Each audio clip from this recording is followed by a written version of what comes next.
मिनश्शैतानिर्रजीम बिस्मिल्लाहिर्रहमानिर्रहीम अस्सलातु वस्सलामु अलैका या रसूलल्लाह व अला आलिका व अस्हाबिका या हबीबल्लाह अस्सलातु वस्सलामु अलैका या नबियल्लाह व अला आलिका व अस्हाबिका या नूरल्लाह फरमान मुस्तफ़ा सल्लल्लाहु अलैहि वसल्लम, तुम जहाँ भी हो मुझ पर दरूद पढ़ो, तुम्हारा दरूद मुझ तक पहुँचता है।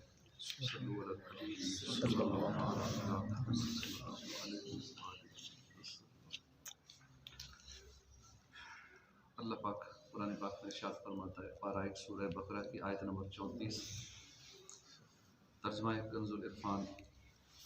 मगर इब्लीस उसने इनकार किया और तकब्बुर किया और काफिरों से हो गया।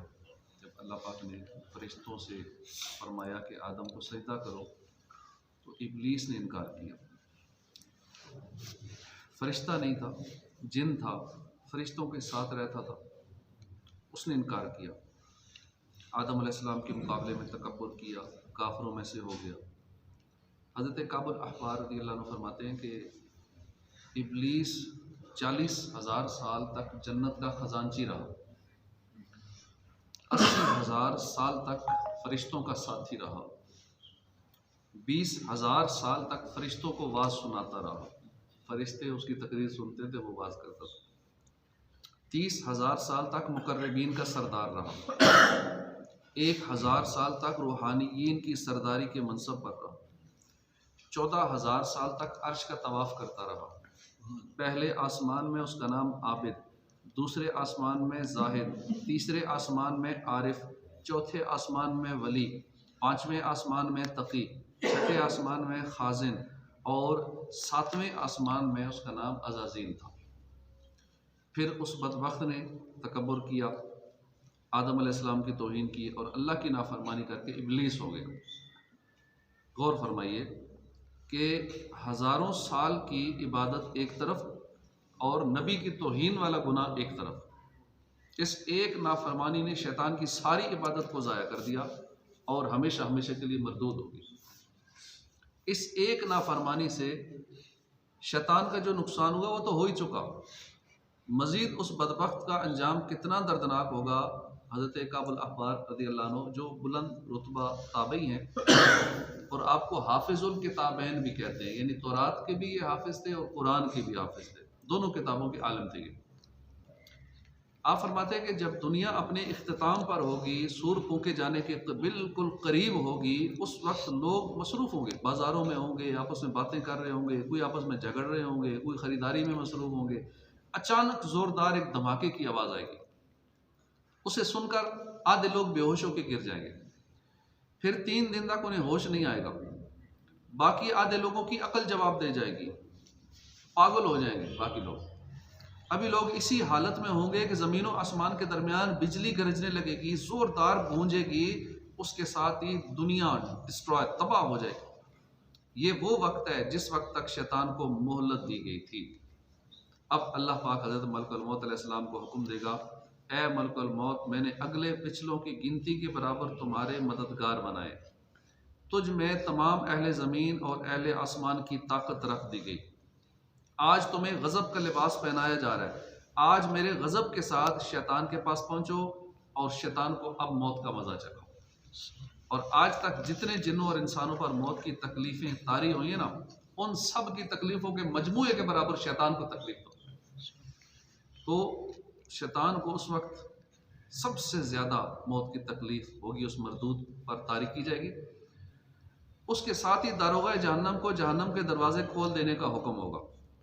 हज़रत मलकुल मौत अलैहिस्सलाम ऐसी खौफनाक शक्ल के साथ शैतान के पास आएंगे कि अगर आपकी इस शक्ल सूरत को ज़मीन व आसमान वाले देख लें तो बर्फ़ की तरह पिघल जाए।